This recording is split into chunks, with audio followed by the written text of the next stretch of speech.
Here we are again. Still recording the current bottling of beer episode of June 5th, 4th, I don't know. It's early June anyway. Tomorrow's Monday, so if today's Sunday at the start of June, and next week is a public holiday on the Monday. That will help make it clear as to which date it is. But I'm just gonna fucking rant about shit while I'm bottling this beer because I've got nothing better to do. I know, you've probably got something better to do. And so if you do, I strongly recommend just go and do it. Have a look at that. That's the colour of this particular beer, Canadian Blonde, that I'm bottling at the moment. And yet, the one I'm drinking at the moment is completely different. It's medium brown.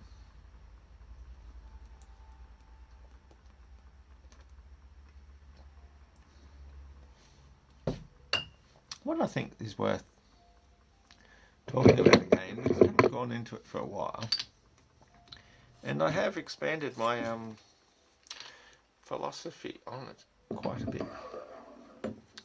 A while back, I did talk about the stars being solar luminescence, and that the only reason they radiate light is because they are literally choirs of angels singing in chorus with one another to create such a light that we here on earth can see them as shimmering lights. I know it sounds really wacko at first.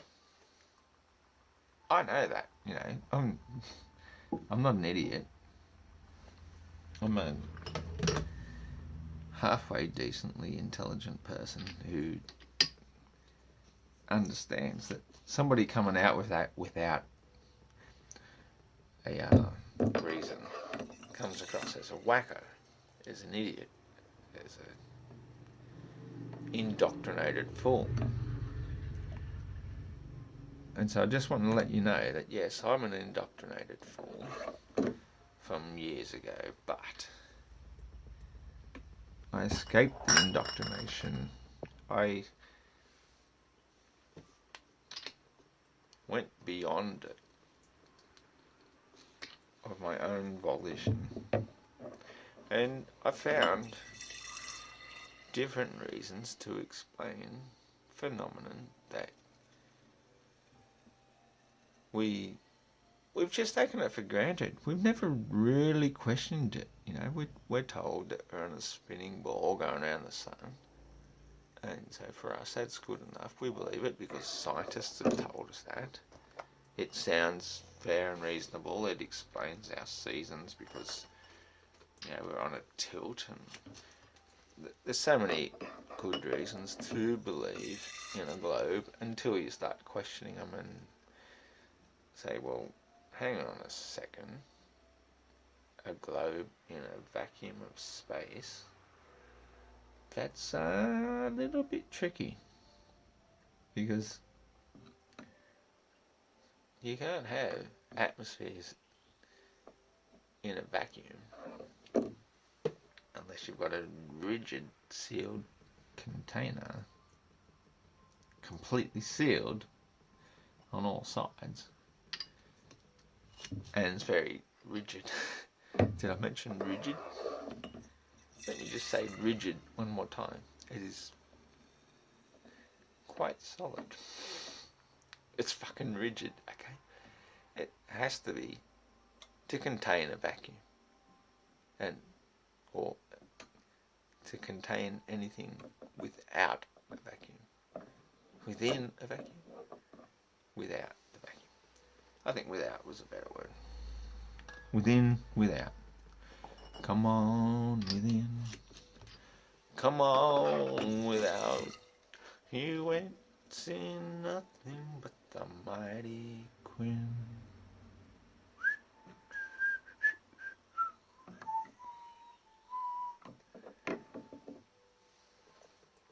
Even the Beatles bloody sang the stupid song about we all live in a yellow submarine, a yellow submarine, a yellow submarine. And if you think about that, yellow on the colour spectrum is the opposite of blue. And since because, I like that one, and since because every colour we see is actually the opposite of what it really is, because something that reflects a colour absorbs every other colour but reflects the only one that it isn't. So when you see something green, what it really is actually every other colour but green. So that's what we see as green. And I think actually this is what we're coming down to the true understanding of flat Earth.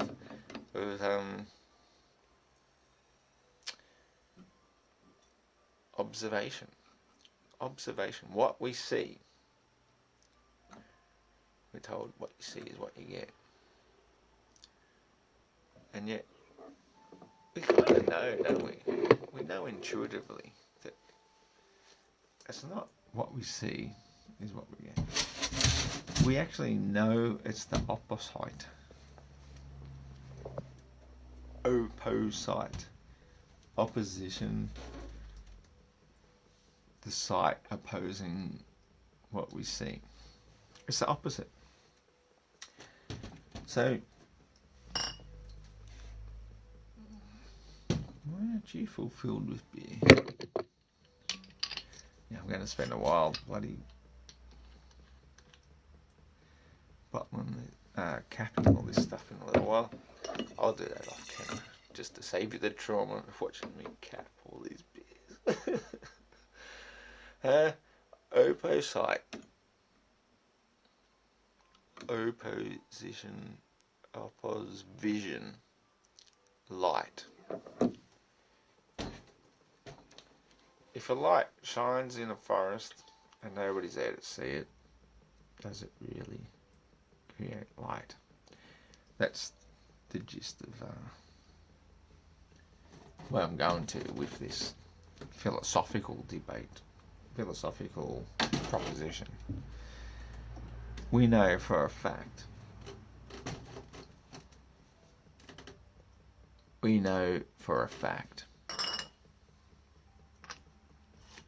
What do we know for a fact?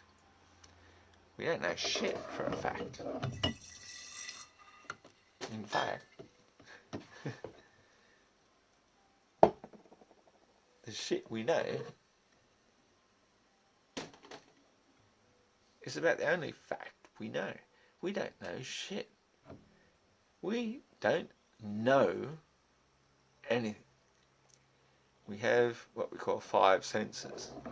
We've got the olfactory, we've got the touch, we've got the eyesight, we've got the ear,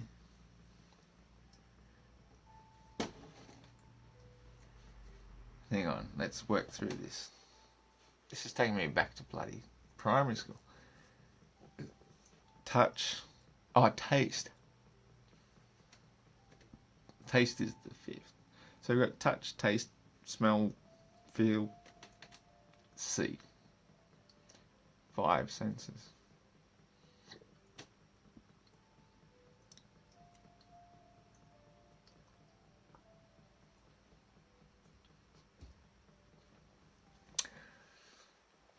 Every one of these 5 senses from our sensory body basically send signals to the brain. I wish you would stop dripping. I have to keep bottling while I talk. Basically send signals to to our brain, which are electrical impulses. And because we have a collective, that's the word I'm looking for, but I can't think of the next one. A collective, a common agreement on what we're seeing, hearing, feeling, touching, and tasting. We tend to. Oh, what the fuck? That one's already. I was gonna fizz up. That was good. That's good, big me. We have a common understanding of the electrical impulses in outside our brain that we can all agree on, and we agree that that is reality, because reality seems to be some kind of democratic process where the more people agree on something, the more likely that is to be the truth. Whereas good old Gandhi, Adolf Hitler Gandhi, yeah, I just threw that in for fun. Good old Mahatma said that being a minority of one does not necessarily mean you're wrong. So one single person could have the truth in their hands, in their heads, in their enclosed dome system, where within everything else emanates. Doesn't necessarily mean you're wrong, doesn't necessarily mean you're right, of course. But what is right and what is wrong? Truth is very subjective. I cannot claim to have a foothold on it. All I can say is that I'm a searcher, and I'm a reasonably intelligent person who applies a reasonable amount of critical thought to finding truth, no matter how much it smashes predisposed thoughts I might have already had.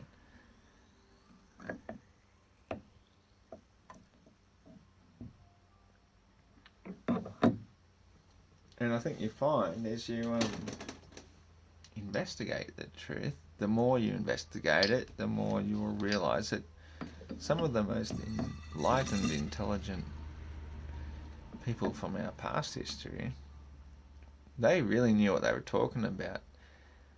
But they also did a little bit of, hiding it in plain sight. I guess that's a good way. You can't take anything too literally, but then again, some things you should take very literally.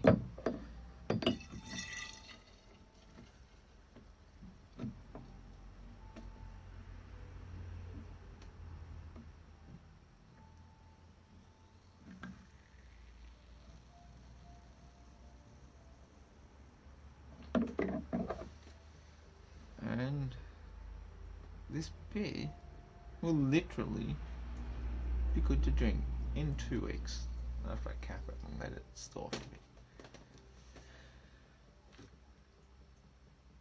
You can literally take that to the bank.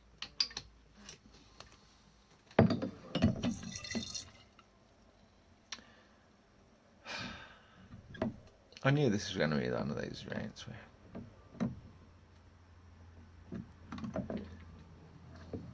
without anything particularly inspiring me to say, it was just going to go nowhere. So I'll just reflect back on another topic. Everybody's favourite. The moon. The moon. Everybody loves to talk about the moon.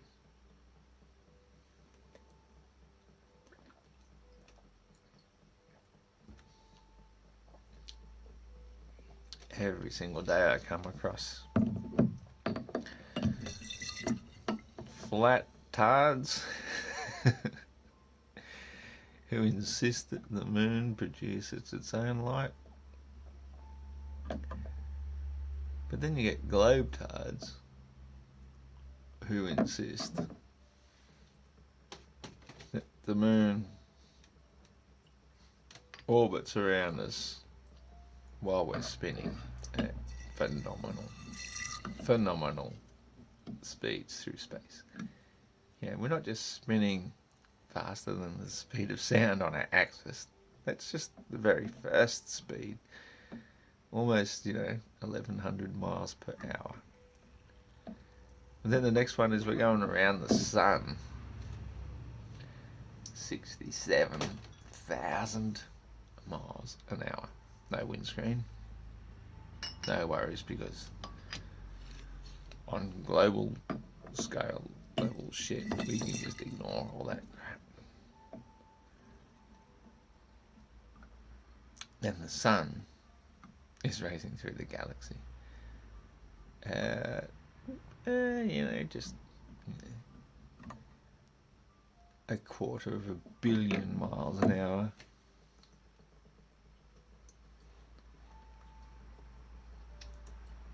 While we're traveling around it. Which means we have to add that speed, plus our orbital speed. Plus then we have to add the whole fucking great attractor speed going around it as well. And then the poor old moon, we have to add its speed of orbiting us once every 25 hours. But while we're orbiting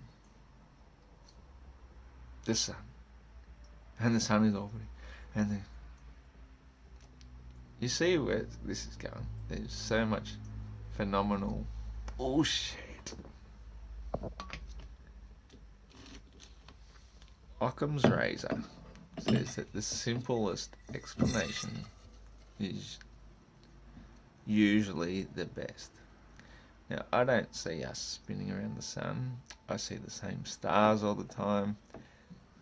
And I can't see how the moon could possibly keep up with us and remain the same distance and keep its same face towards us, all at the same time while we're doing this phenomenal speed bullshit.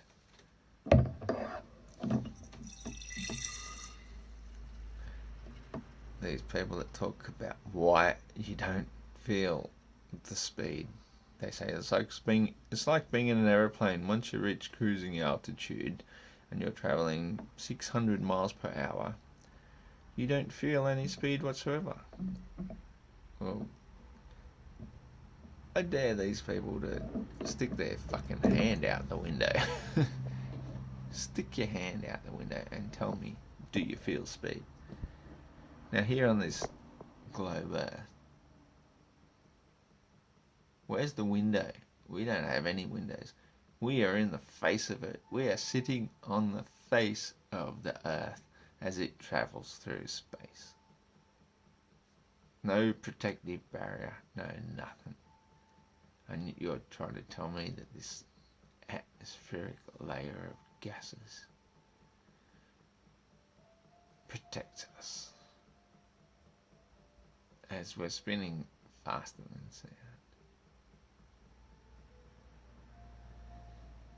I'm pausing this because I got to cap some bottles.